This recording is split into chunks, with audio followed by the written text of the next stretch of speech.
ये क्वेश्चन आपको दिया था कि वोल्टेज V की वैल्यू और I की वैल्यू आपको निकालना है नोडल एनालिसिस की हेल्प से।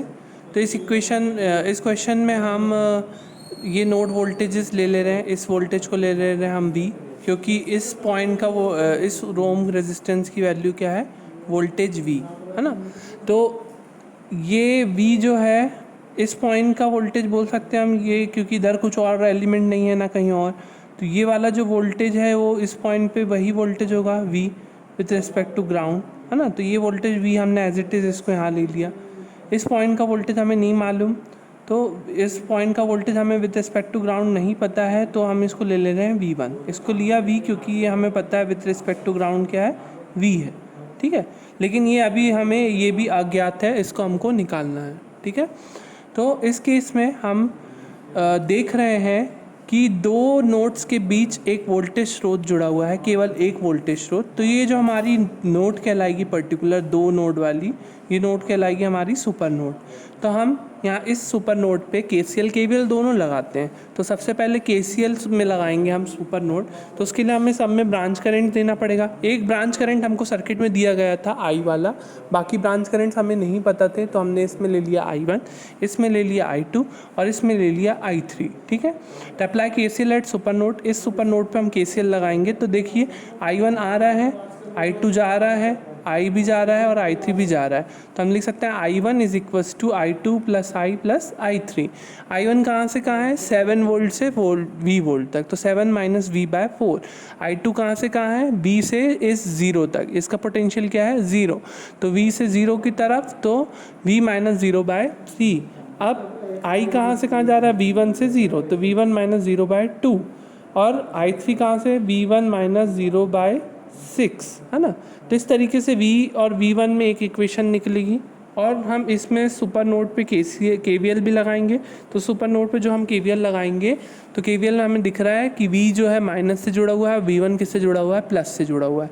तो इसको क्या लिख सकते हैं, minus V plus V1 equals to 3। तो दो इक्वेशन है आपके पास, कैलकुलेटर उठाइए और उससे V की और V1 की वैल्यू वोल्ट में क्या आ रही है बताइए। और उसके बाद I की वैल्यू क्या होगी, I जो है ये करंट है, तो V1 माइनस 0/2। तो I की वैल्यू क्या आ रही है, ये भी आप निकाल लेंगे, है ना।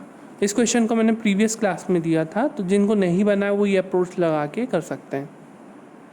एक क्वेश्चन और दिया था मैंने प्रीवियस क्लास में, ब्रांच करंट्स निकालना है, इसमें भी नोडल एनालिसिस से। तो इस केस में हम जिस नोड पे वोल्टेज हमें नहीं पता हमने ले लिया। ब्रांच करंट्स मतलब ये AB ब्रांच में, BD ब्रांच में, फिर BC ब्रांच में, CD ब्रांच में और ED ब्रांच में। तो A, B और ये जो हम ब्रांचेस करंट है सब में हमने I1, I2, I3, I4, I5 इस प्रकार से करंट को ले लिया है। नोड 1 पे हम जब नोड 1 पे V1 दे दिया, नोड 2 पे V2 दे दिया, क्योंकि इन पॉइंट के वोल्टेज का हमें मान नहीं पता, ठीक है। तो इस पॉइंट पर हमने क्या दे दिया, नोड वोल्टेजेस। इस पे हमें देने की ज़रूरत नहीं, क्योंकि यहाँ पे कोई और ब्रांच नहीं है इसके आगे, क्योंकि जो करंट फ्लो होगा वो पूरा इसमें वही करंट I5 फ्लो होगा। तो दर कोई अलग से नोड वोल्टेज हमें लिखने की ज़रूरत नहीं है और ना इसमें नोड वोल्टेज लिखने की ज़रूरत है। हम सिर्फ दो नोड पे क्या लगाएंगे, KCL। तो दो नोड पे हम जब KCL लगाएंगे तो फर्स्ट नोड पे जब हम KCL लगाएंगे तो दैट इज़ I1 का आने वाला करंट है यहाँ पे, और जाने वाले कौन से करंट है, I2 और I3। तो I1 इक्वल्स टू हम लिखेंगे I2 प्लस I3। तो I1 कौन सा करंट है, 10 से V1 की तरफ, तो 10 माइनस V1/2। I2 कहाँ से कहाँ जा रहा है, V1 से इस तरफ 0 तरफ, तो V1 अब इसके बीच में कौन है, 4 है, तो V1 माइनस 4/3। और I3 को ध्यान से देखें, ये करंट है, तो V1 से इन वोल्ट की तरफ जा रहा है, तो V1 minus of minus bracket में -3 प्लस V2, ये कंप्लीट वोल्टेज ये होगा। अगर ये वोल्टेज सोर्स 2 के पहले भी लगा होता, 2 ओम के पहले भी लगा होता, तो तब भी आप इसको क्या लिखते, V1 minus of -3 plus V2। इसकी पोजीशन से कोई फ़र्क नहीं पड़ता। V1 के बाद यहाँ का कहीं का भी वोल्टेज हमें लिखना है, तो V1 माइनस ऑफ, और ये -3 क्यों, क्योंकि पोलैरिटी में माइनस पहले, अगर ये प्लस होता तो ये 3 बस होता, -3 नहीं होता। तो ये स्टेप में जनरली मिस्टेक करते हैं स्टूडेंट्स, तो आप ये ध्यान रखें। इसमें ये इक्वेशन हो गई। अब इसके बाद नोड 2 पर, नोड 2 पे हम जब KCL लगाएंगे तो नोड 2 पे KCL लगाएंगे तो I3 करंट आ रहा है यहाँ पे और I4 और I5 करंट जा रहा है। I3 को जब हम लिखेंगे तो I3 को कैसे लिखेंगे, वैसे ही V1 माइनस और minus of -3 plus V2 bracket में, और I4 करंट ये वाला करंट है तो V2 माइनस ऑफ 6 है ना, ये 6 वोल्ट है, ऊपर अगर माइनस होता तो माइनस ऑफ -6 होता, लेकिन ये प्लस है तो V2 माइनस 6/2, और ये वाले में क्या होगा V2 माइनस ऑफ -4 है ना, और प्लस 0 लिखने का कोई मतलब नहीं है तो इसलिए यहाँ पे मैंने सिर्फ 4 रहने दिया। यहाँ से आप दो इक्वेशन निकालेंगे, दोनों इक्वेशन के बाद V1 V2 की वैल्यू क्या आएगी ये आपने निकाला होगा, फिर I1 I2 I3 I4 I5। कुछ बच्चों ने हो सकता है दूसरी अप्रोच करे हो, कुछ करंट को अलग डायरेक्शन में ले लिया हो, किसी को कुछ और डायरेक्शन में, तो वो भी ठीक है, परंतु स्ट्रैटेजी सही होना चाहिए। I1 I2 I3 I4 I5 की वैल्यू कुछ इस प्रकार से आएगी। हो सकता है कुछ स्टूडेंट्स के आंसर्स डिफरेंट हो, किसी का माइनस में हो किसी का प्लस में हो, तो करंट के आंसर्स डायरेक्शन के ऊपर निर्भर करते हैं। आपकी डायरेक्शन अगर रिवर्स होगी तो हो सकता है माइनस में आए आंसर, और अगर आपकी डायरेक्शन सही है तो प्लस में आए। तो ये यही प्रदर्शित करता है, अगर आपने करंट को किसी डायरेक्शन में लिया है, जैसे ये इस डायरेक्शन में, और अगर ये पॉजिटिव आ रहा है तो ये एक्चुअली सर्किट में इसी डायरेक्शन में फ्लो होगा, परंतु I1 की वैल्यू अगर नेगेटिव आ रही है तो इसकी डायरेक्शन क्या होना चाहिए थे, एक्चुअल ऐसी इस तरफ, परंतु आपने ले ली इस तरफ। तो डायरेक्शन यहाँ पे कोई मतलब इसका कोई वो नहीं है यहाँ पे इशू, नेगेटिव पॉजिटिव दोनों आ सकती है वैल्यू करंट की, परंतु सही आना चाहिए वैल्यूज़ आपकी। नेक्स्ट टॉपिक है हमारा मैश एनालिसिस। मैश एनालिसिस ठीक नोडल एनालिसिस की तरह ही है। It generally provides procedure for analysing circuit using mesh currents as circuit variable. वहाँ पे हम नोड वोल्टेजेस की हेल्प से हम सभी शाखाओं के मतलब सभी शाखाओं में धारा का मान हो या वोल्टेज का मान हो तो परिपथ को हम विश्लेषण करते थे। इसमें भी ठीक इसी प्रकार से मैश धाराओं के उपयोग से सर्किट वेरिएबल के रूप में इसका उपयोग करते हुए हम परिपथ का विश्लेषण करते हैं, है ना। ये सर्किट को सिंप्लीफाई करता है। मैश करंट्स की वैल्यू से हम अन्य और कोई भी पैरामीटर जैसे पावर कंजम्पशन, वोल्टेज ड्रॉप, ये सब निकाल सकते हैं। मैश एनालिसिस के भी 3 स्टेप्स होते हैं जैसा कि नोडल एनालिसिस में होता था। इसमें भी सबसे पहले हमें मैश पहचाननी होती थी। मैश क्या होती है, क्लोज सर्किट होती है, क्लोज पाथ होता है, वह बंद रास्ता जिसके अंदर कोई बंद रास्ता ना हो, यह हमारा मैश कहलाता है।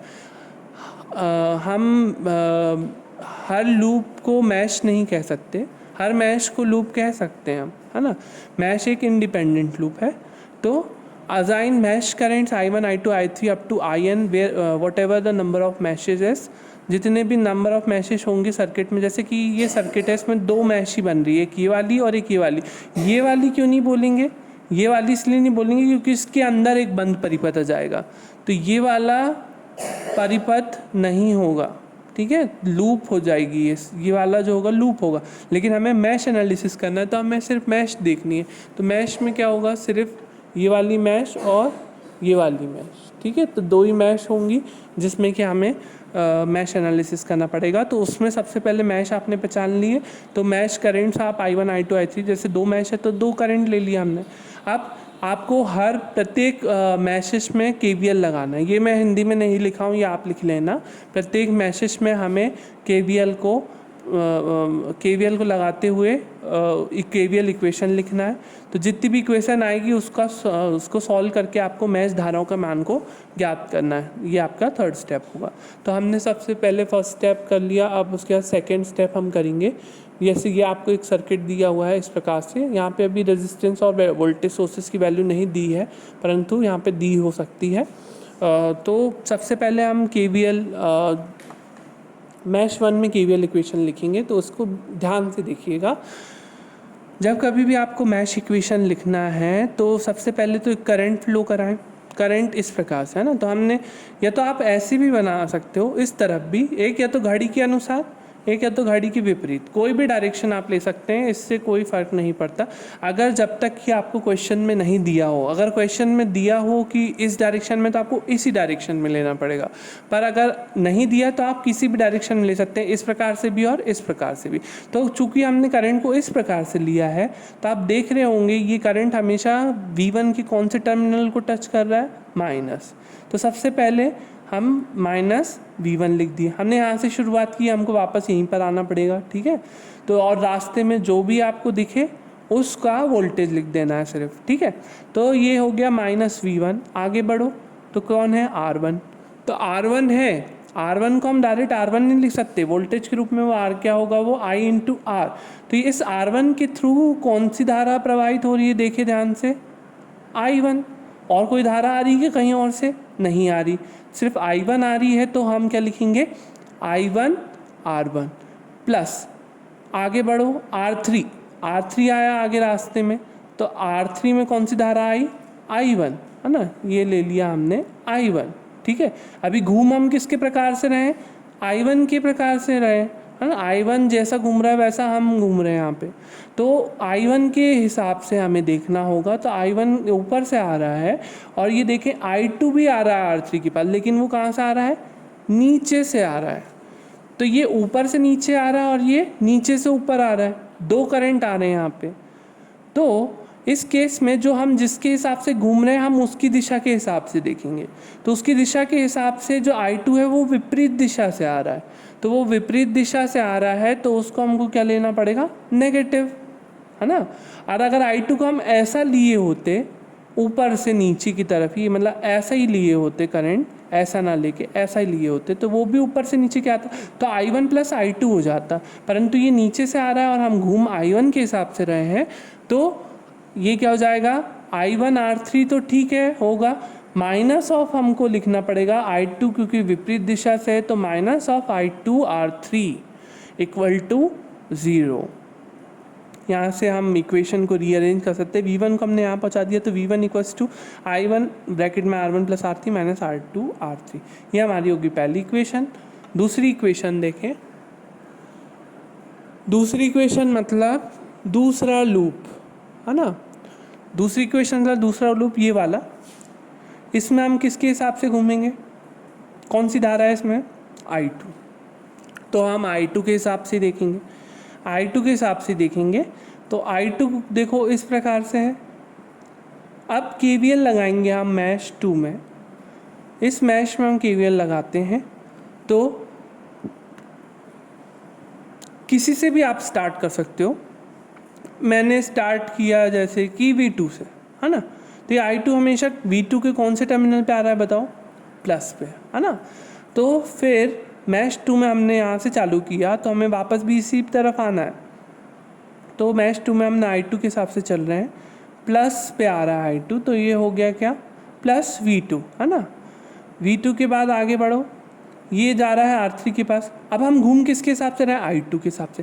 I2 कहाँ से कहाँ जा रहा है, नीचे से ऊपर, और I1 कहाँ से कहाँ आ रहा है, ऊपर से नीचे। तो हम घूम I2 के हिसाब से रहे हैं, तो I1 जो आ रहा है उसकी विपरीत दिशा से आ रहा है, तो हम कैसे लिखेंगे इसको, I2 R3 तो पॉजिटिव रहेगा, लेकिन I1 चूँकि इधर से ऐसा है ऊपर से नीचे की तरफ, तो इसको हम लिखेंगे -I1 R3, ठीक है। और आगे बढ़ो तो R2 में सिर्फ कौन सा करंट है, I2, तो उसको लिखा सिर्फ प्लस I2 R2 = 0। तो V2 की इक्वेशन ये हो गई।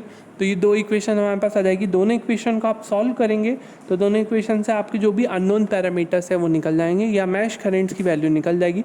मैश करंट्स की वैल्यू निकल जाएगी तो आप पावर डिसिपेशन किसी रेजिस्टेंस में निकाल सकते हैं I²R से, है ना। एनर्जी निकाल सकते हैं पावर इनटू टाइम करके, है ना। अगर बोल दिया कि 10 सेकेंड में इस पर्टिकुलर रेजिस्टेंस में कितनी ऊर्जा की खपत होगी, तो आप I²R करके भी निकाल सकते हैं, मतलब पावर इनटू टाइम करके भी निकाल सकते हैं। एनर्जी डिसिपेशन भी इस सर्किट में निकाल सकते हैं, कोई भी वैल्यू निकाली जा सकती है इसमें। और हमें बस अगर मैश करंट का मान पता है तो हम कोई भी वैल्यू इसमें निकाल सकते हैं। ये क्वेश्चन है आपको करना है।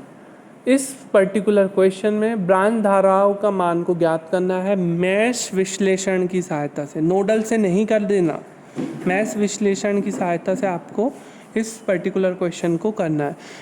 सारी ब्रांच धाराएं मतलब मैंने ब्रांच का नाम दे दिया, ए बी में, बी डी में, बी सी में। तो ये बी सी और ये सी डी जो है वो एक ही है पाथ है ना, इसमें जो भी धारा होगी वो एक ही होगी, ठीक है ना। तो बी सी में और सी डी में तो जनरली दोनों की वैल्यू सेम होगी, परंतु आपको KVL लगाना है दोनों में। करंट यहाँ पे आपको डायरेक्शन नहीं दिया, तो चाहे आप ऐसे मानो, ऐसे मानो, या ऐसे मानो, ऐसे मानो, जो भी आपको मानना है मान सकते हैं, वो आपके हिसाब से है। और इसकी करंट की वैल्यू क्या आ रही है गूगल क्लासरूम में आप मुझे कमेंट्स में भेजेंगे।